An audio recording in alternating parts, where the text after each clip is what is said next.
అదేవిధంగా ఈరోజు తన పోరాట పటిమతో మా అందరిలో కూడా కొత్త ఉత్సాహాన్ని నింపుతున్న మా అక్క శ్రీమతి సబితా ఇంద్రారెడ్డి గారు, గౌరవనీయులు పెద్దలు రాష్ట్ర హోంశాఖ మాజీ మంత్రివర్యులు అన్నగారు మొహమ్మద్ మహమూద్ అలీ గారు, మా తమ్ముడు తప్పకుండా రాజేంద్ర నగర్ నియోజకవర్గాన్ని భవిష్యత్తులో ఉజ్వలంగా అభివృద్ధి బాటలో ముందుకు తీసుకుపోయే అద్భుతమైన నాయకుడు మా తమ్ముడు పట్లోళ్ళ కార్తిక్ రెడ్డి గారు, గౌరవనీయులు మణికొండ మున్సిపాలిటీలో బీఆర్ఎస్ పార్టీ అధ్యక్షులు సోదరులు సీతారాం ధూళిపాల గారు. నేను మా అన్నగారిని మీకు పరిచయం చేయడం మర్చిపోయినాను. అంబర్పేట శాసనసభ్యులు పెద్దలు వాళ్ళ స్వామి అయ్యప్ప స్వామి మాలేసుకున్నారు అన్నగారు కాలేరు వెంకటేష్ అన్నగారు, గౌరవనీయులు రామగుండం మాజీ శాసనసభ్యుడు సోదరుడు కోరుకంటి చందర్ గారు, ఇప్పటిదాకా తన మాటతో షాయరీతో మిమ్మల్ని అందరినీ ఆకట్టుకున్న మా తమ్ముడు అబ్దుల్ ముఖీద్ చందా గారు, వేదికపైన ఆసీనులైన గౌరవనీయులు వక్ఫ్ బోర్డ్ మాజీ చైర్మన్ నిజాముద్దీన్ గారు, ఇంకా మా అర్షద్ గారు, అదేవిధంగా చాలామంది పెద్దలు ఉన్నారు. నేను ఎవరో పేర్లు చెప్తలేనో మనసులనే తిట్టుకోండి, బయటకు తిట్టకుండ్రి. వేదిక ముందున్న మా ఆడబిడ్డలకు, ముందున్న మా మణికొండ నియోజకవర్గం నుండి తరలి వచ్చిన, మణికొండ మున్సిపాలిటీ నుంచి తరలి వచ్చిన మా అన్నదమ్ములకు, అక్క చెల్లెళ్లకు, ప్రత్యేకించి ఈరోజు పార్టీలో చేరుతున్న నాయుడు గారు, మరి రంగారెడ్డి జిల్లా కాంగ్రెస్ కమిటీకి జాయింట్ సెక్రటరీగా ఉన్నారు. వాళ్ళ అబ్బాయి కూడా ఎయిర్ ఫోర్స్లో పనిచేస్తున్నాడంట. ప్రత్యేకంగా సెలవు పెట్టి ఈరోజు మరి ఇక్కడికి వచ్చేసిన వారి అబ్బాయికి కూడా, దాంతోపాటు వాళ్ళ మిత్ర బృందం మొత్తం నాయుడు గారు వెంబడ వచ్చిన పెద్దవాళ్ళందరికీ, అదేవిధంగా సోదరులు షేక్ ఆరిఫ్, భాస్కర్ గౌడ్, నవాజ్, ఆమిర్, ఖానాపూర్ ఉప సర్పంచ్ వెంకటేష్కి, అదేవిధంగా పేరు పేరున కార్యక్రమంలో పాల్పంచుకుంటున్న పత్రికా మిత్రులకి, మా వెనకాల నిల్చొని మరి వింటున్న మా ఆడబిడ్డలకి, అంటే జల్దీ తొందర ఉందా పోయేది లేక కనబడతలేదా? రెండు మధ్యలో ఉన్న వాళ్ళు కూర్చుంటే వాళ్ళకి వెనక కనబడుతుంది, మీరు కూర్చోరు. మధ్యలో ఉన్న వాళ్ళు గోడ కట్టేసి వెనుకున్న వాళ్ళు కనబడతలేదు. Thank you. పేరు పేరున అందరికీ నమస్కారం. మీ అందరికీ రాష్ట్రంలో జరుగుతున్న అన్ని పరిణామాలు తెలుసు. రోజు పేపర్లలో టీవీలలో ఏం జరుగుతూ ఉంది, ఏమేమి అవుతున్నాయి, ఇవన్నీ కూడా మీకు తెలుసు. మీకు ఒక విషయం మాత్రం నేను ప్రత్యేకంగా గుర్తు చేయదలుచుకున్నాను. తెలంగాణ రాష్ట్రం ఏర్పడ్డ నాడు సరిగ్గా 11 సంవత్సరాల కిందట హైదరాబాద్ మహానగరంలో, ముఖ్యంగా రాజేంద్ర నగర్ కానీ లేదా రంగారెడ్డి జిల్లాలోని వివిధ నియోజకవర్గాల్లో కానీ కొన్ని అనుమానాలు ఉండేది. హైదరాబాద్కి పెట్టుబడులు వస్తాయి అనేది కాదు, ఉన్నాయే పోతాయంట, హైదరాబాద్ అభివృద్ధి కుంటుపడుతుందంట, హైదరాబాద్ బ్రాండ్ ఇమేజ్ దెబ్బతినిపోతుందంట, హైదరాబాద్లో హిందువులు ముస్లింల మధ్యన అనవసరపు గొడవలు అవుతాయంట అని చెప్పి చాలా రకాలుగా ఆనాడు ప్రచారాలు జరుగుతూ ఉండేది. ఇప్పుడు చాలామంది మర్చిపోయినట్టు కూడా ఉన్నారు, ఎందుకంటే అవన్నీ పాత ముచ్చట్లు కాబట్టి మర్చిపోయినట్టున్నారు. కానీ కేసీఆర్ గారి నాయకత్వంలో అభివృద్ధే మన కులంగా, సంక్షేమమే మన మతంగా, ఈరోజు పేదవారిని పెద్దవారిని అందరినీ కూడా బ్రహ్మాండంగా కలుపుకొని సంక్షేమ కార్యక్రమాలు, అభివృద్ధి కార్యక్రమాలు అందరికీ సమపాళ్లలో అందే విధంగా చాలా చక్కగా 10 ఏళ్ల పాటు కేసీఆర్ గారు రాష్ట్రాన్ని పరిపాలించినారు. కాబట్టే భారతదేశంలో ఎన్నో రంగాలలో తెలంగాణ ఒక రోల్ మోడల్గా, ఒక దిక్సూచిగా, ఒక ఆదర్శవంతమైన రాష్ట్రంగా, తలసరి ఆదాయంలో కావచ్చు, విద్యుత్ వినియోగంలో కావచ్చు, పరిశ్రమల ఆకర్షణలో కావచ్చు, వ్యవసాయ విస్తరణలో కావచ్చు, పేదవాళ్ళను ఆదుకునే సంక్షేమ కార్యక్రమాలు కావచ్చు, యాదాద్రి లాంటి గుడి కట్టే విషయంలో కావచ్చు, ఏ విషయంలో అయినా డాక్టర్ బాబాసాహెబ్ అంబేద్కర్ గారి ప్రపంచంలోనే అతిపెద్ద విగ్రహం పెట్టే విషయమే కావచ్చు, లేదా ఇంటింటికి నీళ్ళు ఇచ్చే విషయమే కావచ్చు, ఏ విషయంలోనైనా బ్రహ్మాండమైన అభివృద్ధిని, బ్రహ్మాండమైన సంక్షేమాన్ని 10 ఏళ్లలో కరోనా లాంటి మహమ్మారి తరుముకొచ్చినా పేదలను కడుపులో పెట్టుకొని చూసుకుంటూ ఎక్కడా సంక్షేమం ఆగకుండా చూసుకున్నారు. కాబట్టే కేసీఆర్ గారిని మీరు రాజేంద్ర నగర్ నియోజకవర్గంలో కూడా మనస్ఫూర్తిగా ఆశీర్వదించి ఆనాటి మన అభ్యర్థిని మీరు అఖండమైన మెజారిటీతో గెలిపించారు. తమ్ముడు కార్తిక్ రెడ్డి గారు చెప్పినట్టు ఎమ్మెల్యేలు కొంతమంది పార్టీని వదిలిపెట్టి పోవచ్చు కాక, కానీ ఎమ్మెల్యే పోయినా అధికార లాలసతో పైరవీల కోసము, పదవుల కోసము, ఇంకో దానికోసం వారు పోయినా మేము మాత్రం ఉంటాము, పార్టీని వదిలిపెట్టము అని చెప్పి నిబద్ధతతో ఉన్న మా గులాబీ అన్నదమ్ములకి, మా ఆడబిడ్డలకు హృదయపూర్వకంగా శిరస్సు వంచి నేను ధన్యవాదాలు తెలియజేస్తాను. కష్టాలు అందరికీ వస్తాయి. కష్టాలు మనిషి అనేవాడికి అందరికీ వస్తాయి. గెలుపులు ఓటములు ఎదురు దెబ్బలు ఇవేవి కొత్త కాదు. 2001 ఏప్రిల్లో కేసీఆర్ గారు పార్టీ పెట్టినప్పుడు ఆనాడు ఆయన వెంబడ కేవలం పిడికెడు మంది ఉండే.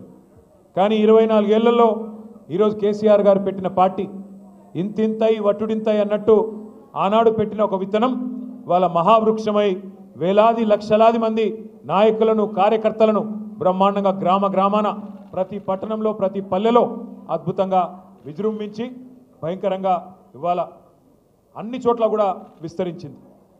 నా విజ్ఞప్తి నా ప్రార్థన మీతో ఒకటే, ఇవాళ కేసీఆర్ గారు అంటే ఒక వ్యక్తి కాదు, టీఆర్ఎస్ అంటే ఒక సామాన్య శక్తి కాదు.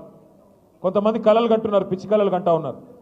రేవంత్ రెడ్డి గారు నిన్న మొన్న మాట్లాడుతున్నారు, కేసీఆర్ను ఫినిష్ చేస్తా, బీఆర్ఎస్ను ఫినిష్ చేస్తా. నేను రేవంత్ రెడ్డికి ఒకటే చెప్తా ఉన్నా, కేసీఆర్ను ఫినిష్ చేస్తా అని చెప్పి నీలాగా 24 ఏళ్లలో చాలామంది ప్రగల్భాలు పలికినారు, పిచ్చి ప్రేలాపనలు చేసినారు. ఇవాళ ఒక్కసారి చరిత్రలోకి తిరిగి తొంగి చూడు, కేసీఆర్ను ఫినిష్ చేస్తా అన్న వాళ్ళు ఎవరన్నా ఇక్కడ ఉన్నారా? ఇంకా వాళ్ళు ఫినిష్ అయినరా? ఒక్కసారి చూసుకోమని చెప్పి నేను విజ్ఞప్తి చేస్తా ఉన్నా. కేసీఆర్ అనే వ్యక్తి ఆయన తెలంగాణ రాష్ట్ర ఏర్పాటు కనుక ఆయన నడుం బిగించకపోతే ఇవాళ రేవంత్ రెడ్డి కూర్చున్న కుర్చీ, రేవంత్ రెడ్డి కూర్చున్న తెలంగాణ ముఖ్యమంత్రి అనే కుర్చీ ఇవాళ ఉంటుండేనా? ఒక్కసారి ఆలోచించాలని చెప్పి కూడా నేను మిమ్మల్ని కోరుతా ఉన్నాను. ఇవాళ అధికారము, పదవులు, ఎమ్మెల్యేలు, ఎంపీలు, ఎమ్మెల్సీలు ఇవన్నీ తాత్కాలికంగా ఉండొచ్చు, రేపు ఉండకపోవచ్చు. కానీ ప్రజల గుండెల్లో స్థానం శాశ్వతం. అది కేసీఆర్ గారికి మాత్రమే సొంతం అనే మాట నేను విజ్ఞప్తి చేస్తా ఉన్నాను. ఇవాళ రేవంత్ రెడ్డి గారు ఎందుకంటే ఆయన కొన్ని సాంకేతికపరమైన సమస్యలు ఉన్నాయి, అందుకే ఎత్తైన కుర్చీలో కూర్చుంటున్నాడు. 2 కుర్చీలు వేసుకొని కూర్చుంటుండు. కొన్ని టెక్నికల్ ప్రాబ్లమ్స్ ఉన్నాయి. ఎత్తైన కుర్చీలో కూర్చుంటే పెద్దగా అయిపోవు. నువ్వు ఎత్తైన కుర్చీలో కూర్చోగానే పెద్దోడు అయిపోవు. ప్రజల గుండెల్లో స్థానం సంపాదించుకోవాలి. నువ్వే చెప్తీవి కదా, ఏం చెప్పినావు ఎలక్షన్లకు ముందు? కేసీఆర్ బిచ్చమేసినట్టు 10,000 ఇస్తుండు, నేను 15,000 ఇస్తా. కేసీఆర్ రైతు బంధు అంటే నేను రైతు భరోసా ఇస్తా అంటివి. మరి నేను ఇవాళ అడుగుతున్నా రేవంత్ రెడ్డి, రాష్ట్ర రైతాంగం ఎదురు చూస్తున్నది, 70 లక్షల మంది రైతన్నలు ఎదురు చూస్తూ ఉన్నారు. ఎక్కడ పోయింది నీ రైతు భరోసా? నువ్వే అంటివి కదా 10,000 ఏమున్నది, 15,000 ఇస్తా అంటివి. కేసీఆర్ 2 పంటలకు ఇస్తున్నాడు, నేను 3 పంటలకు ఇస్తా అంటివి. మరి ఎక్కడ బాయ్? ఉన్న వానాకాలం ఉన్న రైతు బంధు ఇప్పటికే ఎగ్గొట్టినావు. ఇప్పటివరకు వానాకాలం రైతు బంధే ఖాతాల్లో పడలేదు. రైతన్నలు పాపం మోసపోయినామని ఇప్పుడు అర్థం చేసుకొని ఊరూరా బాధపడతా ఉన్నారు. రుణమాఫీ అంటివి, ఏమంటివి అన్నాడు? రుణమాఫీ చేస్తా. కేసీఆర్ ₹1,00,000 రుణమాఫీ చేస్తే మీరు రుణమాఫీ అయిన వాళ్ళు కూడా బ్యాంకు కురకండి, ఆగమాగం పొండి. కేసీఆర్ ₹1,00,000 మీకు మాఫీ చేసినాడు, నేను 2 లక్షలు చేస్తా. లోన్ తెచ్చుకోకపోతే అర్జెంటుగా తెచ్చుకోండి. డిసెంబర్ 9, 2023 సోనియమ్మ బర్త్డే, వెంటనే సంతకం పెడతా అంటివి. మరి సోనియమ్మ బర్త్డే పోయిన సంవత్సరం అయిపోయింది, ఈ సంవత్సరం రానే వస్తున్నది, ఇంకో సంవత్సరం. మరి 2023 అన్నావు, అది పోయింది. సోనియా గాంధీ గారి బర్త్డే మళ్ళీ వస్తూనే ఉన్నది, ఇంకో వారం రోజుల్లో 10 రోజుల్లో. ఇంతవరకు ఏమైంది? రుణమాఫీ అంటే సమాధానం లేదు. అదొకటే కాదు, ఒక సోనియా గాంధీ గారిని మోసం చేయలేదు, రాష్ట్రంలోని 70 లక్షల మంది రైతులనే మోసం చేయలేదు. మొత్తం ఏ దేవుడు కనబడితే ఆ దేవుడి మీద ఒట్టు. యాదగిరి గుట్టకు పోయిండు, యాదాద్రి లక్ష్మీనరసింహస్వామి మీద ఒట్టన్నాడు. వేములవాడ పోయిండు, రాజరాజేశ్వర స్వామి మీద ఒట్టన్నాడు. భద్రాచలం పోయినాడు, సీతారామస్వామి మీద ఒట్టన్నాడు. అలంపూర్ పోయినాడు, జోగులాంబ తల్లి మీద ఒట్టన్నాడు. ఇక్కడ హైదరాబాద్కి వచ్చి జూబ్లీహిల్స్ పెద్దమ్మ మీద ఒట్టన్నాడు. నిన్ననే దేవుళ్ళందరూ మీటింగ్ పెట్టుకున్నారంట. వీడెక్కడ దొరికిండ్రా నాయన, మనకు ఏడ కనబడితే ఆడ ఒట్లేస్తున్నాడు, ఈడెక్కడ దొరికినాడు నాయన. ఎందుకంటే మనుషులను మోసం చేసే మనుషులను చూసినాం, దేవుళ్ళని మోసం చేసేవాడు మొదటి వాడు వీడు. మీరు ఆలోచించండి, నేను చెప్పేది తప్ప ఒప్ప ఆలోచించండి. ఏమన్నావు నువ్వు? 15 ఆగస్టు వరకు మొత్తం రుణమాఫీ. ఇంకా ఆ రోజు ఎగిరెగిరి పడుతుంది. హరీష్ రావు యాడున్నావు? మూసిల దుంకు, గంగల దుంకు, రాజీనామా చేస్తావా సస్తావా అంటివి. ఇవాళ అడవై మరి నీ రుణమాఫీ. ఆఖరికి పోని హిందూ దేవుళ్ళని మోసం చేసినావు. ఆఖరికి మా జహాంగీర్ పీర్ దర్గా కూడా పోయి అక్కడ కూడా ఒట్టు పెడుతుంది సరిగా. జహాంగీర్ పీర్ దర్గా పోయి పాపం అక్కడ ఒట్లు పెట్టినాడు. ఒక్కరిని కాదు, అన్ని కుల. అచ్చా, మెదక్ చర్చిని కూడా ఉంచుకున్నాడా? మెదక్ చర్చిలో యేసుక్రీస్తు కూడా బాధపడుతున్నాడు, వీడెక్కడ దొరికిండ్రా నాయన. అక్కడ పోయి చర్చిలో అక్కడ కూడా ఒట్టు పెట్టినాడు. ఏ దేవుణ్ణి వదలలేదు. ఏ కులాన్ని వదలలేదు, ఏ మతాన్ని వదలలేదు. అంటే ఇంత మోసం అంటే ఇవాళ నేను నిజంగా కూడా హైదరాబాద్ ప్రజలకు మాత్రం మీ చైతన్యానికి మాత్రం జిహెచ్ఎంసీ పరిధిలో నేను శిరస్సు వంచి మీకు పాదాభివందనం చేస్తాను. రాష్ట్ర వ్యాప్తంగానేమో కాంగ్రెస్ పార్టీ మాటలు విని జిల్లాలలో పాపం కొంతమంది మోసపోయినారు. మా తమ్ముళ్ళు, మా అన్నలు, మా అక్కలు, చెల్లెలు కూడా ఫ్రీ బస్సు, తులం బంగారం అంటే కొంతమంది మోసపోయినారు. కానీ హైదరాబాద్ వాళ్ళు మాత్రం మోసపోలేదు. ఎందుకంటే కాంగ్రెస్ను చూసి వీళ్ళ మాటలు తెలుసు కాబట్టి, వీళ్ళ వ్యవహారం తెలుసు కాబట్టి రాజేంద్ర నగర్ కానీ, శేర్లింగంపల్లి కానీ మొత్తం 24 నియోజకవర్గాలు ఉంటే జిహెచ్ఎంసీ పరిధిలో ఒకటంటే ఒక్క సీటు కూడా కాంగ్రెస్కి ఇవ్వకుండా మీ చైతన్యాన్ని మీరు మాత్రం చూపెట్టినారు. సరే, మనం గెలిపించిన వాళ్ళు అప్పుడప్పుడు మన వాళ్ళు అనుకునే వాళ్ళు మనం మోసం చేయొచ్చు, వాళ్ళు తప్పు చేయొచ్చు. కానీ ఇందాక తమ్ముడు కార్తీక్ చెప్పినట్టు తప్పకుండా పశ్చాత్తాపపడే రోజు, బాధపడే రోజు.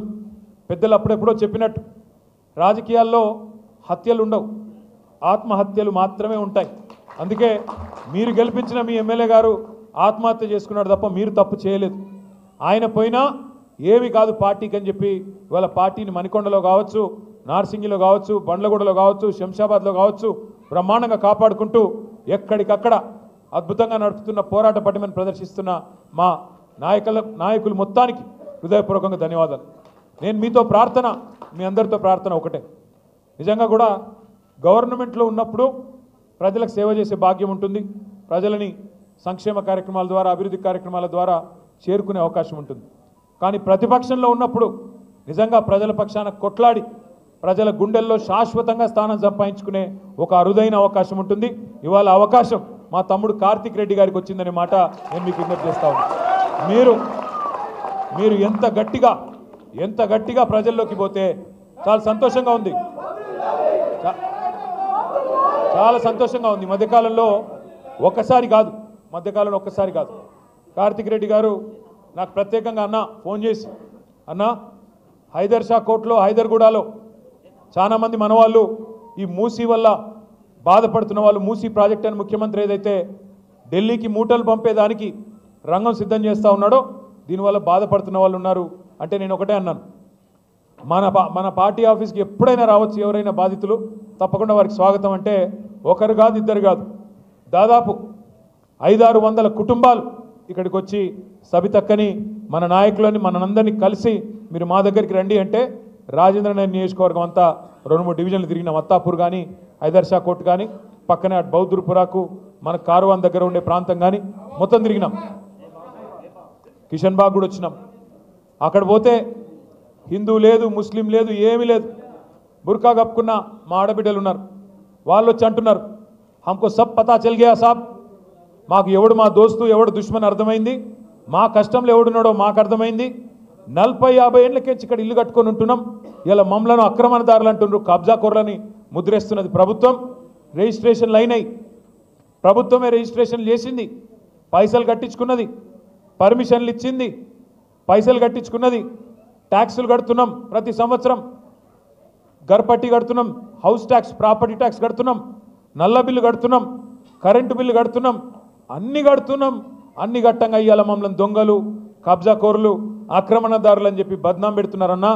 ఒక్కొక్క ఇల్లు విలువ 2 కోట్లు 3 కోట్లు ఉంటుంది. ఎందుకంటే హైదరాబాద్లో 60 గజాలు 50 గజాలు ఉన్నా ఇక్కడ బంగారం లాంటి భూమి, ఇక్కడ బంగారం లాంటి మరి మట్టి, అట్లాంటిది ఇవాళ అది ఇడిచిపెట్టి అది కూలగొడతాం, నువ్వు బయలుదేరి ఎక్కడనో కేసీఆర్ గారు కట్టించి వీళ్ళకి అప్పచెప్పిన డబల్ బెడ్రూమ్ నీకు ఇస్తాం అని చెప్పి అత్త సొమ్ము అల్లుడు దానం చేసినట్టు ఇవాళ కేసీఆర్ కట్టించిన డబుల్ బెడ్రూమ్లకు పంపుతా అని చెప్పి రేవంత్ రెడ్డి చెప్తున్నాడన్నా.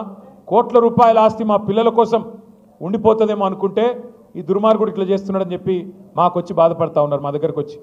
ఇవాళ నాకు సబితకి ఇప్పుడే గుర్తు చేసినారు, బీజేపీ నాయకులు, కేంద్ర మంత్రి కిషన్ రెడ్డి గారు, బీజేపీ నాయకులు కూడా ఇవాళ మూసీ పక్కన పోయి పండుకుంటారంట, మూసీ కాడ పోయి వాళ్ళు కూడా పండుకుంటారంట.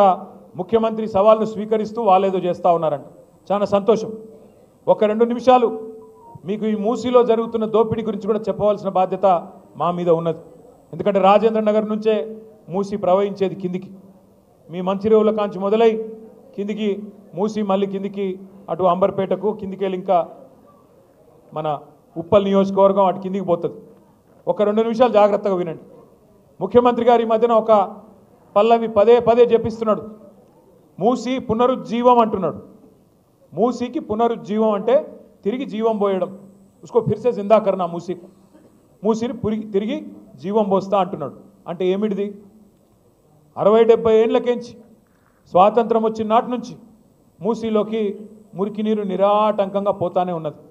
ముఖ్యమంత్రి గారు ఎట్లా మాట్లాడుతున్నాడంటే అదేదో మూసీని వీళ్ళేదో బంగారంలాగా మనకు చందమామలాగా మనకు అప్పజెప్పిపోయినారు 2014లో, దాన్ని మనమంతా మసిబూసి పాడు చేసి ఖరాబ్ చేసినాం అన్నట్టు మాట్లాడుతున్నాడు. ఒకసారి యాద్ చేసుకోండి, 2014 నాటికే మూసి మురికి కుప్పంగా మారిన మాట వాస్తవం కాదా? 50-60 ఏళ్ళు కాంగ్రెస్ పరిపాలన, 15-20 ఏళ్ళు తెలుగుదేశం పరిపాలన, ఆ రెండిట్లో ఉన్నది ఇదే రేవంత్ రెడ్డి కాదా? గతంలో తెలుగుదేశంలో ఉన్నాడు, ఇప్పుడు కాంగ్రెస్లో ఉన్నాడు. ఈ 2 పార్టీలు కారణం కాదా మూసి మురికి కుప్పంగా మారడానికి? మరి మనం ఏం చేసినాం? 14 తర్వాత ఏం చేసినామంటే ప్రణాళికబద్ధంగా మూసిని మంచిగా చేయాలి, శాశ్వతంగా రాజేంద్ర నగర్ కావచ్చు, అదేవిధంగా అది కార్వాన్ కావచ్చు, బహదూర్పురా కావచ్చు, అంబర్పేట కావచ్చు, ఉప్పల్ కావచ్చు, హైదరాబాద్లో ఏ ప్రాంతాలు, ఎల్బీ నగర్ కావచ్చు, ఏ ప్రాంతాల నుంచి అయితే మూసిపోతున్నదో దాని పరివాహక ప్రాంతంలో అటు ఇటు उसके इतराफ में जो बच्चे हमारे हैं जो गराएं, किसी को तकलीफ नहीं पहुंचना बल्कि बहुत कोशिश हम करें. क्या करें? ఏం చేసినాం మూసీకి? మేము ఒక 2 నిమిషాల్లో చెప్తాను నేను మీకు.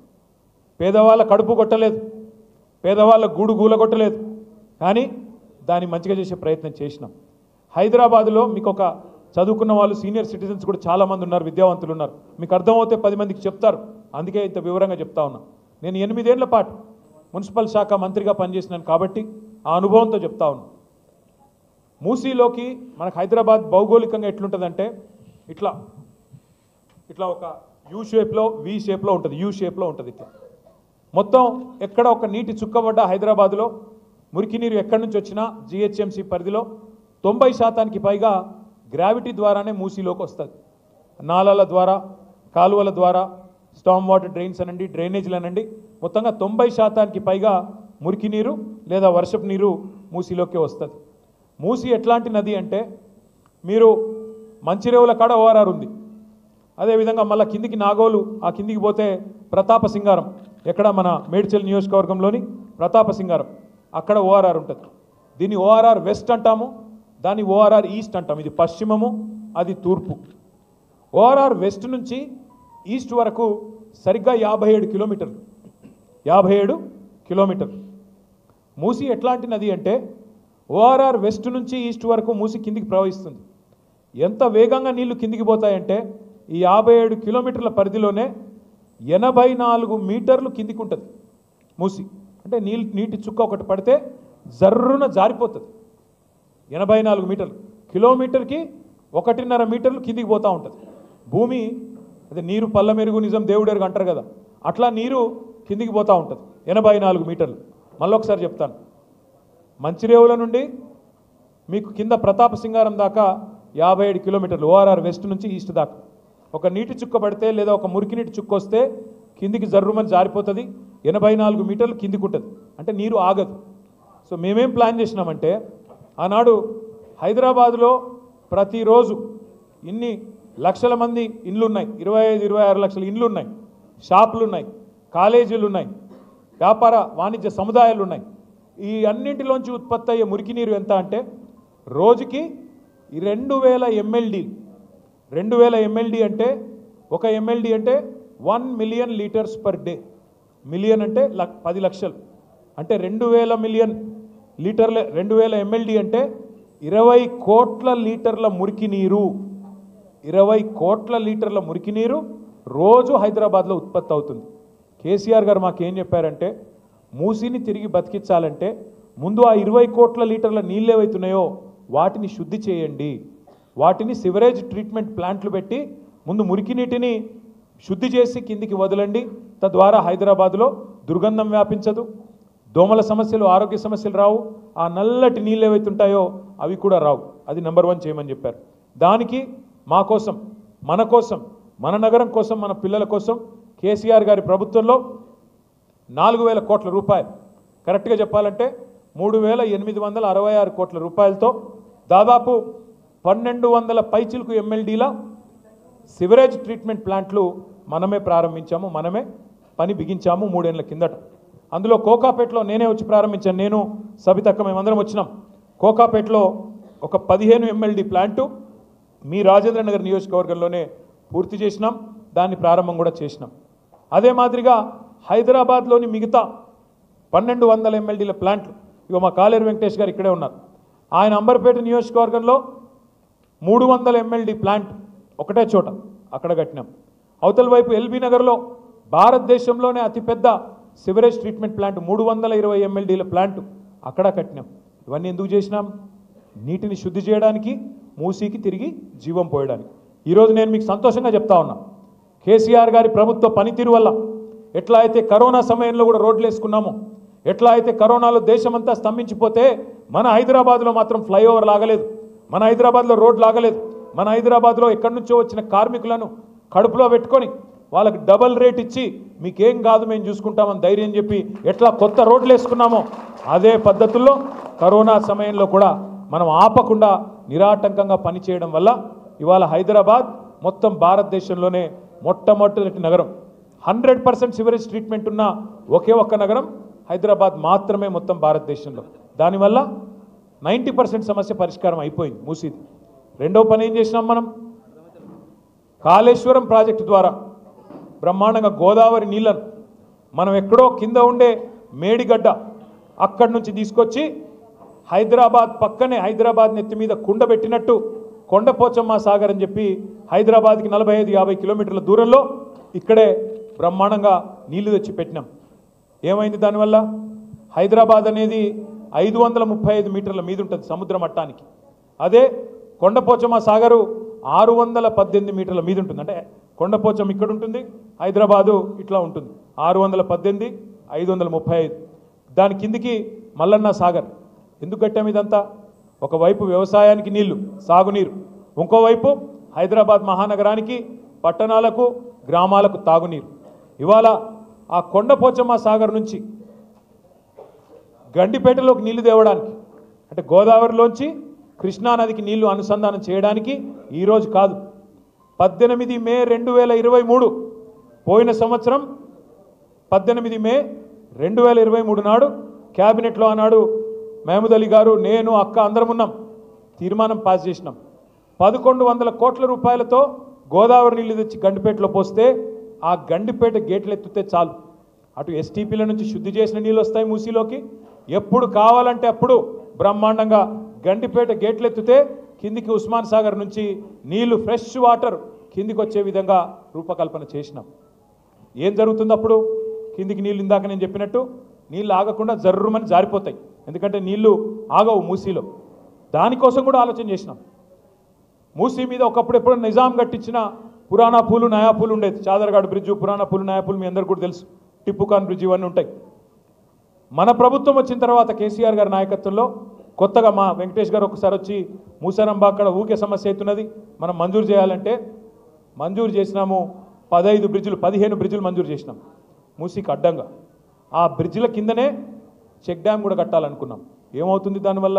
మనకి ఎప్పుడు కావాలంటే అప్పుడు ఈ గోదావరి నీళ్లు తెచ్చి గండిపేట నుంచి గేట్లు ఎత్తితే మొత్తం మూసి ఎప్పటికీ జీవనదిలాగా ఉండేదానికి, ఫ్రెష్ వాటర్తో కలకలలాడుతూ ఉండేదానికి శాశ్వత పరిష్కారం చూపెట్టిందే కేసీఆర్ ప్రభుత్వం. కాకపోతే ఇక్కడ ముఖ్యమైన పాయింట్ ఒకటే, 3866 కోట్ల రూపాయలతో ఎస్టీపీల నిర్మాణం పూర్తయిపోయింది. ఇప్పుడు కేవలం రేవంత్ రెడ్డి చేయాల్సింది ఒకటే ఒక్క పని, 1100 కోట్ల రూపాయలతోని ఆ గోదావరి నీళ్లు తీసుకొచ్చి గండిపేటలో పోస్తే చాలు. ఆయన కొత్తగా చేయాల్సింది ఏమీ లేదు. పేదవాడికి కడుపు కొట్టాల్సిన అవసరం లేదు, వీళ్ళను మెడలు బట్టి నూకాల్సిన అవసరం లేదు, పట్టి బయట పారాల్సిన పని లేదు.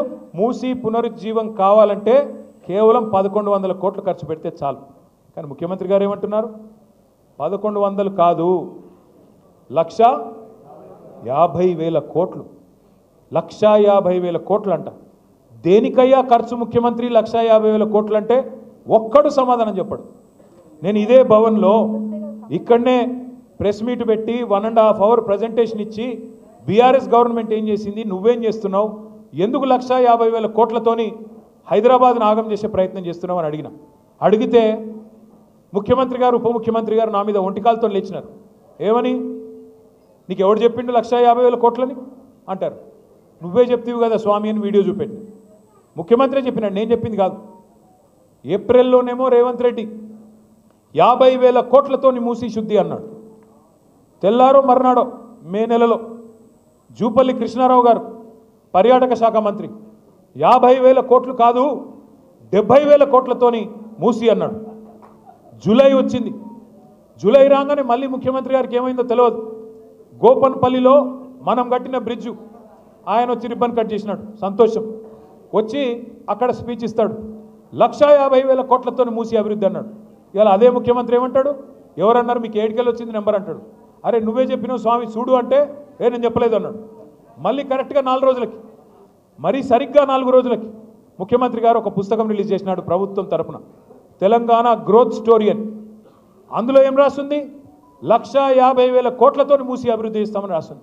మేము అడుగుతా ఉన్నాం, మొన్నటి నుంచి నిలదీస్తూ ఉన్నాం, దేనికోసం 150,000 కోట్లు, ఎవడి కోసం? 1,100 కోట్లతో తెచ్చేస్తే మూసి పునరుజ్జీవం అయిపోద్ది కదా అంటే వాళ్ళు చెప్పే కారణాలు ఎంత వింతగా ఉన్నాయో ఒక్క నిమిషం మీకు చెప్తాను. వాళ్ళు ఏమంటారు, మూసి పక్కల 2 పక్కల బఫర్ జోన్ ఉన్నది, బఫర్ జోన్లో ఉన్న వాళ్ళను ఎలగొడతాం, ఖాళీ చేస్తాం. నేను ఇవాళ ఇక్కడికి వచ్చిన మా ఆడబిడ్డలను అన్నదమ్ముల్ని ఒక్కటే మాట ఆలోచించమని కోరుతున్నా. మీరే రిజిస్ట్రేషన్లు చేస్తురి బఫర్ జోన్లో, మీరే పర్మిషన్లు ఇస్తురి, మీరే ట్యాక్స్ కట్టించుకుంటురి, మీరే ఇల్లు ఇన్ని రోజులు ప్రాపర్టీ ట్యాక్స్ వసూలు చేస్తురి, మీరే రోడ్లు వేస్తురి, మీరే గవర్నమెంట్గా మోరీలు కడుతురి. ఇవాళ వచ్చి అక్కడ ఉన్న ఒక మల్లయ్య గారి ఇల్లేమో అల్లకెళ్ళి మురికి నీరు వస్తుంది, బఫర్ జోన్లో ఉన్నది, మూసి చెడిపోతుంది, కాబట్టి మల్లయ్య ఇల్లు కూలగొట్టాల. మరి నేను అడుగుతా ఉన్నా ముఖ్యమంత్రి, మల్లయ్య ఇల్లు కూలగొడతావు, మరి రేపు బఫర్ జోన్లో నువ్వే ఒక పెద్ద రియల్ ఎస్టేట్ కంపెనీకి వాడికి ఇచ్చి వాడు మాల్ కడతాడు, మల్లయ్య ఇల్లు కూలగొట్టి మాల్ కడతాడు. మల్లయ్య ఇంట్లోకి వెళ్ళేమో మురికి నీరు వస్తుంది, మాల్లోకి వెళ్ళేమో సుగంధం వస్తుందా? మాల్లో కూడా అదే మురికి నీరు కదా వచ్చేది. ఇంకా మల్లయ్య ఇంట్లోకి వెళ్ళి వచ్చిన దానికంటే 1000 రెట్లు ఎక్కువ వస్తుంది. కానీ అది బాగట, ఇది బాగా కాదంట. నేను అందుకే అడుగుతా ఉన్నా, ముఖ్యమంత్రి సమాధానం చెప్పు. బఫర్లో మల్లయ్య ఇల్లు ఉండకూడదు ఎట్లా, మాల్ ఉంటుంది ఎట్లా? సమాధానం చెప్పు. ఎవడి కోసం 150,000 కోట్లు పెడతానంటున్నావు, దేనికోసం పెడతానంటున్నావు? మాకు అర్థమవుతున్నది, మూసీ మే లూటో ఢిల్లీ మే బాటో, మూసీలో లూటో ఢిల్లీ మే బాటో. ఎందుకు? నీ బాసులు ఢిల్లీలో ఉన్నారు, వాళ్ళ కోపం వస్తే నీ తుమ్మితో ఊడిపోయే ముక్కు నీది, ఎప్పుడు ఊసిపోతుందో తెలియదు. రాహుల్ గాంధీకి మూటలు పంపకపోతే ఆయన ఊకోడు, మళ్ళీ పైన ఇంకా ప్రియాంక గాంధీ గారు ఉన్నారు, ఇంకా చాలామంది పెద్దలు ఉన్నారు, వాళ్ళకు మూటలు పంపాల్సిందే. పంపాలి అంటే మీకు తెలుసు, కోకాపేట ఇక్కడ మీకు యాదికుండాల రాజేంద్ర నగర్లో కోకాపేట ఉన్నది. ఇలా కోకాపేట భూములు ఎంత ఖరీదైనాయో మా వెంకటేష్కి తెలుసు బాగా. ఖానాపూర్లకు, కోకాపేటలకు, నార్సింగోళ్లకు, మణికొండలకు మీకే తెలుసు భూముల విలువ ఆనాడు ఎంత, 2014లో ఈరోజు ఎంత. అయితే విచిత్రం ఏంటంటే మాకు ఎక్కడ ఆశ్చర్యం అనిపిస్తుంది అంటే, కోకాపేటలో ఆనాడు కొన్ని భూములు నియోపోలిస్ అని పెట్టి దాన్ని ఆ మూవీ టవర్స్ పక్కన డెవలప్మెంట్ చేసి, గతంలో కాంగ్రెస్ ప్రభుత్వం కూడా వేలం వేసింది గోల్డెన్ మైల్ అనే పేరిట. అప్పుడు వాళ్ళు ఆక్షన్ పెట్టినారు రాజశేఖర రెడ్డి గారి టైంలో. మన ప్రభుత్వం వచ్చినాక పక్కన మనం కూడా రుణమాఫీ అని, సిటీ డెవలప్మెంట్ అని, ఈ ఫ్లైఓవర్లు వీటన్నిటిని కట్టనికే ఆక్షన్ పెట్టినాం, వేలం పెట్టినాం. పారదర్శకంగా వేలం పెడితే ఒక్కో ఎకరం 100 కోట్లకు పోయింది. పోతే దానికి కూడా మమ్మల్ని తిట్టినాడు ఇదే రేవంత్ రెడ్డి. అన్నాడు, ఏమన్నాడు, మీరు కేటీఆర్ అనేవాడు దోపిడిగాడు, స్కామ్ చేసిండు, ఇలా 10,000 కోట్లు నొక్కేసిండు అన్నాడు. ఓఆర్ఆర్ ఉంది కదా, మీ రాజేంద్ర నగర్ మీకు పోతుంది కదా ఓఆర్ఆర్, దాన్ని ఏం చేసినాం మనము, 30 సంవత్సరాల కోసం ఒక ప్రైవేట్ వాడికి అప్పజెప్పినాం. అప్పజెప్పి 7,400 కోట్లు వాడిస్తే రాష్ట్ర ఖజానాకి మనం దాన్ని అభివృద్ధి సంక్షేమ కార్యక్రమాలకు వాడుకున్నాం. ఆ రోజు కూడా నా మీద ఆరోపణ చేసిండు రేవంత్ రెడ్డి, 1,00,000 కోట్లు రావాలి మనకి ఓఆర్ఆర్లో, వీళ్ళు అడ్డికి పావుషేర్ అమ్ముకున్నారు అన్నాడు. నేను ఇవాళ రేవంత్ రెడ్డి గారిని ఒకటే అడుగుతా ఉన్నా, అయ్యా ఆనాడు అపోజిషన్లో ఉన్నప్పుడేమో మాట్లాడుతీవి, ఓఆర్ఆర్ 1,00,000 కోట్లు రావాలా అంటివి, మళ్ళీ ఇవాళ నువ్వే మున్సిపల్ మంత్రివి, తెచ్చి చూపెట్టు, నేను వద్దన్నానా? క్యాన్సిల్ చేయి, ఓఆర్ఆర్ టెండర్ క్యాన్సిల్ చేయి, నేను తప్పు చేసిన రుజువు చేయి, నేను వద్దన్నానా? నేను తప్పు చేస్తే నువ్వు శిక్షించు, వద్దనట్లేదు. అట్లాగే నువ్వే అంటివి కదా, కోకాపేట భూముల స్కామ్లో నేనేదో డబ్బులు దొబ్బినాను, మరి నువ్వెందుకు అమ్ముతున్నావు ఇవాళ భూములు? నేను చేసిన తప్పే అయితే, నేను అందులో స్కామ్ చేసిన మాట వాస్తవమే అయితే, నువ్వు ఆ రోజు వాగిన వాగుడులో అర్థం ఉంటే ఇవాళ ఎందుకు చర్యలు లేవు? ఎందుకు నువ్వు దాని మీద ఎంక్వైరీ చేయట్లేదు అని అడుగుతా ఉన్నా, ఎందుకు వాటిని రద్దు చేయట్లేదు? ఆ రోజు అల్లం అనేది ఇవాళ బెల్లమైందా నీకు? నేను అడుగుతా ఉన్నా, మీరు దయచేసి ఆలోచించండి. ఎవడి కోసం మూసి అంటే ఇక దీనికి మళ్ళీ అందమైన కవరు, మనం గట్టిగా మాట్లాడి మూసి ఎందుకయా నీకు ఢిల్లీలో మూటలు వంచనీక పునరుజ్జీవం చేయాలంటే కేవలం 1100 కోట్లు సరిపోతుంది కానీ గట్టిగా అడిగితే ఈ మధ్యన కొత్త పల్లె అందుకున్నాడు బాపు ఘాట్లనట ఈయన పోయి భారతదేశంలో కాదు ప్రపంచంలో అతిపెద్దదైన మహాత్మా గాంధీ విగ్రహం పెడతారంట ఈయన ఎవరు రేవంత్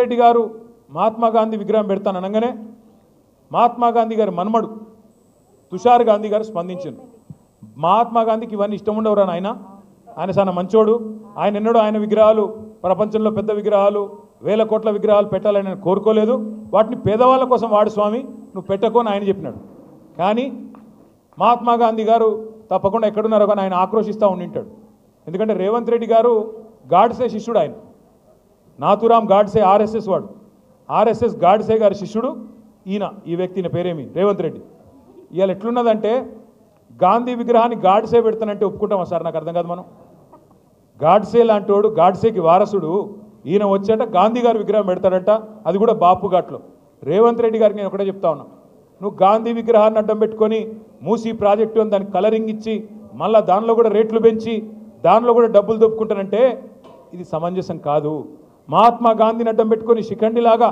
నువ్వు వెనకాల ఉండి రాజకీయం చేస్తానంటే మంచిది కాదు తప్పకుండా ప్రజలకు వాస్తవాలు తెలుస్తూ ఉన్నాయి మూసీ విషయంలో జరుగుతున్న దోపిడీ పేదవాళ్లకు ఇబ్బందులు పెట్టే అంశంలో ఈ రాష్ట్రంలో ఒకసారి చూడండి ఏం జరుగుతూ ఉంది మూసీలో దోపిడీ మూసీకేమో 1,50,000 కోట్లు ఉన్నాయంట ముఖ్యమంత్రి కాడ కానీ ఆడబిడ్డలకి తులం బంగారం ఈయనకి పైసలు లేవు ముసలోళ్ళకి 4,000 రూపాయలు పెన్షన్ అన్నావు దానికి పైసలు లేవు రాష్ట్రంలో రైతు బంధుకు పైసలు లేవు రాష్ట్రంలో రుణమాఫీకి డబ్బులు లేవు హోంగార్డులకు జీతాలు ఇవ్వనికే టైం లేవు బతుకమ్మ చీరలకు పైసలు లేవు అదేవిధంగా రంజాన్ తోఫాకు పైసలు లేవు క్రిస్మస్ గిఫ్ట్కు పైసలు లేవు కానీ మూసీకి మాత్రం 1,50,000 కోట్లు మాత్రం ఉన్నాయి 1,100 కోట్లతో అయిపోయే మూసీలోనేమో 1,50,000 కోట్లు పోయాలి మేము కాళేశ్వరం కట్టినప్పుడు ఇదే ముఖ్యమంత్రి ఏమన్నాడు కాళేశ్వరంతోన ఒక పంటకి 45 లక్షల ఎకరాలకు నీళ్ళు ఇవ్వచ్చు 2 పంటలు చూసుకుంటే 90 లక్షల ఎకరాలకు నీళ్ళు ఇవ్వచ్చు మరి నేను అడుగుతున్నా ముఖ్యమంత్రి గారిని మూసీతోని మురిసే రైతులు ఎంతమంది మూసీతోని సాగులోకి వచ్చే ఎన్ని లక్షల ఎకరాలకు నీళ్ళు వస్తాయి చెప్తావా మూసీతోని వచ్చే పరిశ్రమలన్నీ మూసీతోని వచ్చే ఐటీ కంపెనీలన్నీ మూసీతో నువ్వు చేసే రియల్ ఎస్టేట్ వెనకాల ఎవరి లాభం ఉన్నది ఈ ఢిల్లీకి మోసే మూటల వెనుక ఎవరి ప్రయోజనాలు ఉన్నాయి చెప్పాలని చెప్పి నేను కోరుతా ఉన్నా వాళ్ళ సంతోషం బీజేపీ పార్టీ నాయకులు కూడా గొంతిప్పుతా ఉన్నారు వాళ్ళు కూడా మాట్లాడుతున్నారు మూసీ పక్కనే పండుకుంటామంటున్నారు వాళ్ళకు కూడా నేను విజ్ఞప్తి చేస్తా ఉన్నా మాట్లాడండి గట్టిగా అడగండి 1,50,000 కోట్లు ఎవరు అబ్బసొత్తు అని చెప్పి ఖర్చు పెడుతున్నాడు ముఖ్యమంత్రి అడగమని చెప్పి నిలదీయమని చెప్పి వారిని కూడా అడుగుతా ఉన్నా కానీ అడగడంతోనే ఆగిపోకండి ముఖ్యమంత్రి గారు దోపిడీ చేస్తున్నాడని ప్రధానమంత్రి మాట్లాడతాడు ముఖ్యమంత్రి గారు దోపిడీ చేస్తున్నాడని ప్రధానమంత్రి గారు మాట్లాడుతున్నారు నిన్న మొన్న నేను మహారాష్ట్రలో చూసిన ప్రధానమంత్రి చెప్తున్నాడు అక్కడ తెలంగాణ आज कांग्रेस की शाही परिवार के लिए एटीएम बन गया తెలంగాణ ఏటీఎం అయిపోయింది కాంగ్రెస్ పార్టీకి అని ప్రధానమంత్రి నరేంద్ర మోడీ గారు మాట్లాడుతున్నారు ప్రధానమంత్రి గారిని అడుగుతా ఉన్నా తెలంగాణ ఏటీఎం అయిపోతే మరి మీరేం చేస్తున్నారు స్వామి మీరెందుకు కాంగ్రెస్ దోపిడీని ప్రశ్నిస్తలేరు అమృత్ స్కామ్లో అమృతం రేవంత్ రెడ్డి గారి బావమరిదికి అర్హత లేని కంపెనీకి 1,137 కోట్ల రూపాయల టెండర్ ఇస్తే మేము పోయి షికాయత్ చేస్తే ఢిల్లీలో దాని మీద సమాధానం రాదు 1,50,000 కోట్ల దోపిడీ మూసీలో జరుగుతోంది డిపిఆర్ లేకుండానే ఇండ్లు గులగొడుతున్నాడు డిపిఆర్ లేకుండానే 1,50,000 కోట్లని మాట్లాడుతున్నాడు ఇది దోపిడీ కాదా డే లైట్ రాబరీ కాదా అని మేము అడిగితే సమాధానం రాదు అదే మాదిరిగా ఆర్ఆర్ ట్యాక్స్ ఇది కూడా నేను అంట్లా ప్రధానమంత్రి గారే అన్నారు మొదలు RRR అని ఆ మధ్యన సినిమా వచ్చింది నాటు పాటున్న దానిలో యాదుకుందా అట్లాగా ఈయన కూడా నాటు కొట్టుడు కొడుతున్నాడు ఆ RRR కలెక్షన్ కంటే ఈయన ఆర్ఆర్ కలెక్షన్ ఎక్కువైపోయింది అని ప్రధానమంత్రి గారు స్వయంగా చెప్పిన తర్వాత ఈ రోజు వరకు కూడా యాక్షన్ లేదు వీళ్ళ దోపిడీ మీద చర్యలు లేకపోగా మణికొండలో ఎట్లయితే కాంగ్రెస్ బీజేపీ అలైబలై చేసుకొని చైర్మన్ వైస్ చైర్మన్ ఒక నరేందర్ వైస్ చైర్మన్ ఇంకో Narender chairman Congress Narender vice chairman BJP Narender వాళ్ళట బయటకు వచ్చి సిగ్గులేదు బీజేపీ బీఆర్ఎస్ ఒకటే అని మాట్లాడతారు బయటకు వచ్చి బీజేపీ బీ టీం బీఆర్ఎస్ అని ఒకటి మాట్లాడతాడు నేను అడుగుతున్నా మణికొండలో ఎవరు కలిసి కాపురం చేస్తూ ఉన్నారు? మక్తల్లో ఎవడు కలిసి కాపురం చేస్తున్నాడు?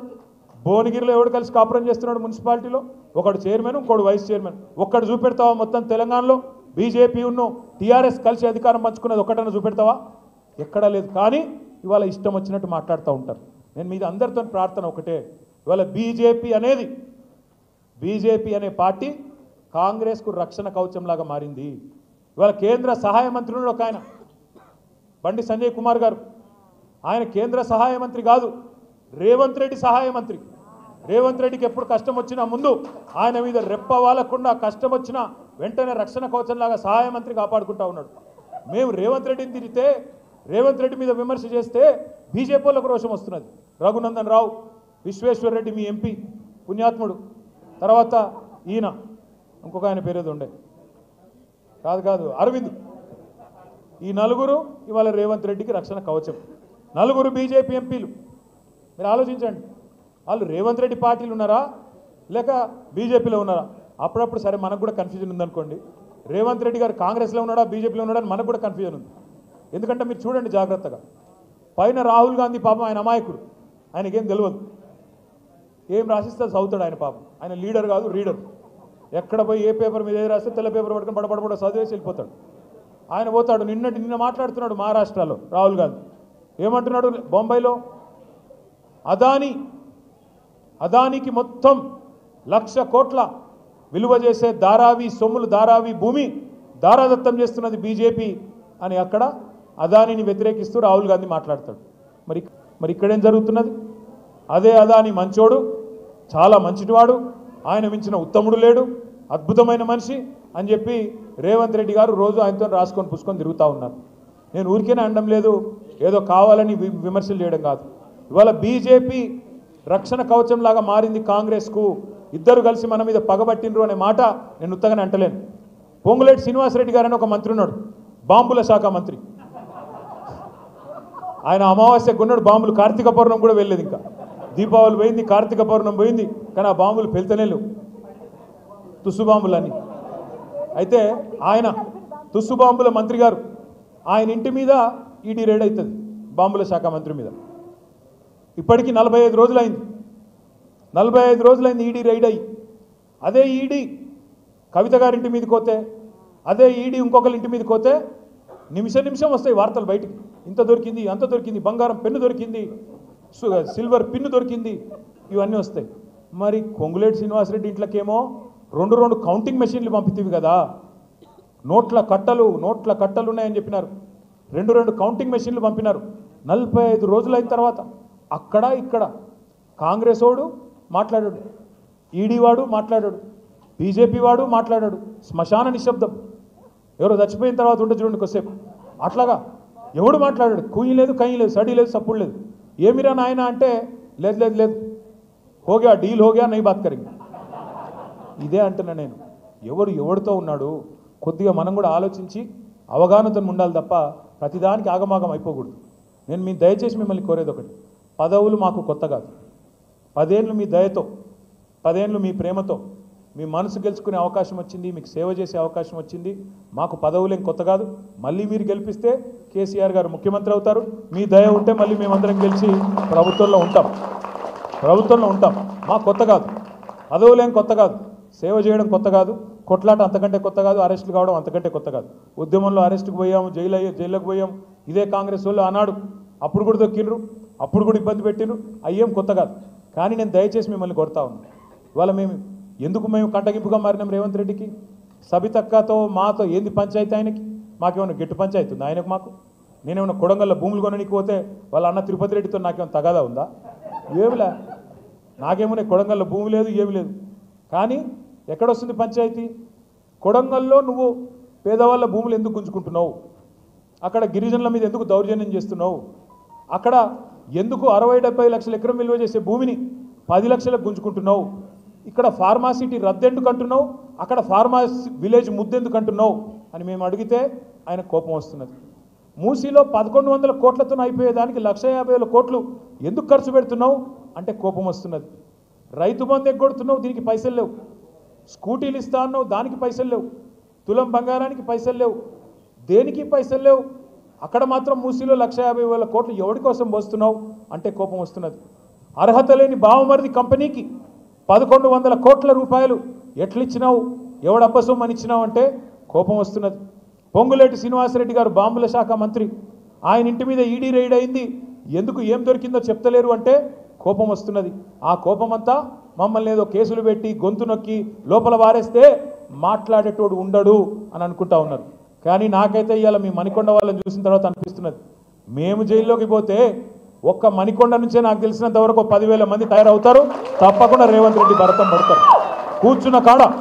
కూర్చున్న కాడ నిలదీసే శక్తులు, నిలదీసే కేసీఆర్లు, నిలదీసే మా సబితక్కలు ఎంతోమంది ఉన్నారు. మాకు ఆ భయం లేదు. మేము మిమ్మల్ని కోరేది ఒకటి, ఇంకా పోరాటం అయిపోలేదు, ఇప్పుడే ప్రారంభమైంది. 4 ఏళ్ళు ఉన్నది ఈ దౌర్జన్యం, ఈ రౌడీ రాజ్యం.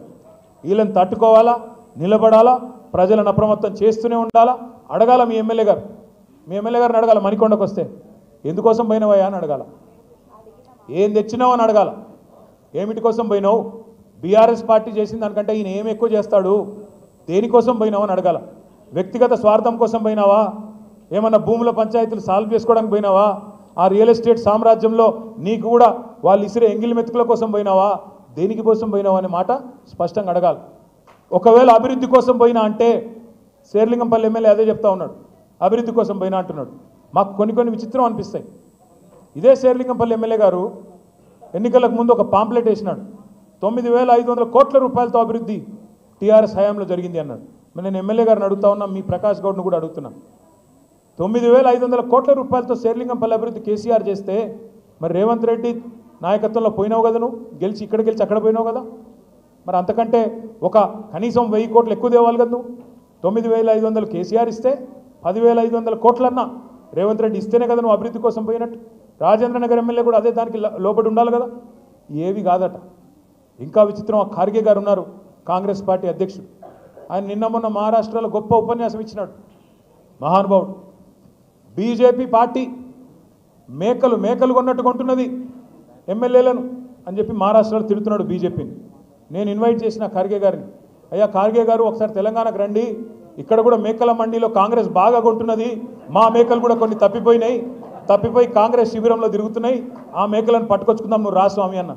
ఇలా నేను అడుగుతున్న ప్రకాష్ గౌడ్ని, గాంధీని, యాదయ్య గారిని, ఇంకా మిగతా 10 మంది ఎమ్మెల్యేలు ఎవరైతే పోయినారో దమ్ముందా మీడియా ముందుకు వచ్చి నాలాగా నిలబడి ఏ పార్టీలో ఉన్నావో చెప్పే దమ్ముందా అని అడుగుతున్నా నేను ఈరోజు. కనీసం నువ్వు కాంగ్రెస్ వాడివా, బీఆర్ఎస్ వాడివా, ఏ పార్టీ వాడివో చెప్పే పరిస్థితి ఉందా, సిగ్గుందా? ఎందుకు ఇంత భయం? పదవులను గబ్బిలాలు కదా చూరు పట్టుకొని వెళ్ళాడినట్టు పదవులు పట్టుకొని వాటి కోసం ఈ పార్టీలో ఉండి ఆ పార్టీ అని చెప్తావా? ఈరోజు ఏ పార్టీ తెలియదు అయిన దానికి. కాంగ్రెస్లో ఉన్నాడా, బీఆర్ఎస్లో ఉన్నాడా, త్రిశంకు స్వర్గంలో ఉన్నాడా? దీన్ని ఏమనాలి మనం?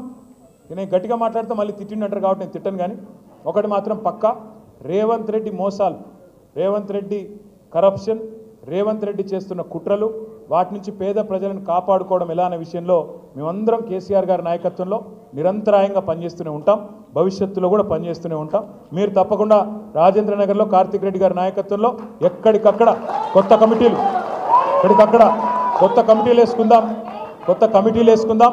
రాజేంద్ర నగర్ ఉప ఎన్నిక తప్పదు, రాజేంద్ర నగర్లో బై ఎలక్షన్ తప్పదు. తప్పకుండా రేపటి రోజున గులాబీ జెండా ఎగిరే విధంగా అందరం కలిసికట్టుగా కష్టపడదాం. మీకే కష్టం వచ్చినా సబితమ్మ ఉన్నారు, నేనున్నాను, మహమూద్ భాయ్ ఉన్నారు, మొత్తం వేదిక మీద కూర్చున్న నాయకులందరం క్షణం ఆలస్యం చేయకుండా మీకోసం పరుగున వస్తాం. ఎవ్వరూ భయపడాల్సిన పని కానీ బాధపడాల్సిన పని కానీ ఉండొద్దు అని చెప్పి కూడా కోరుకుంటూ మనస్ఫూర్తిగా మీ అందరికీ స్వాగతం తెలుపుతూ జై తెలంగాణ. అంతేనా? గట్టిగా నిలబడాల మణికొండ దాకా. జై తెలంగాణ.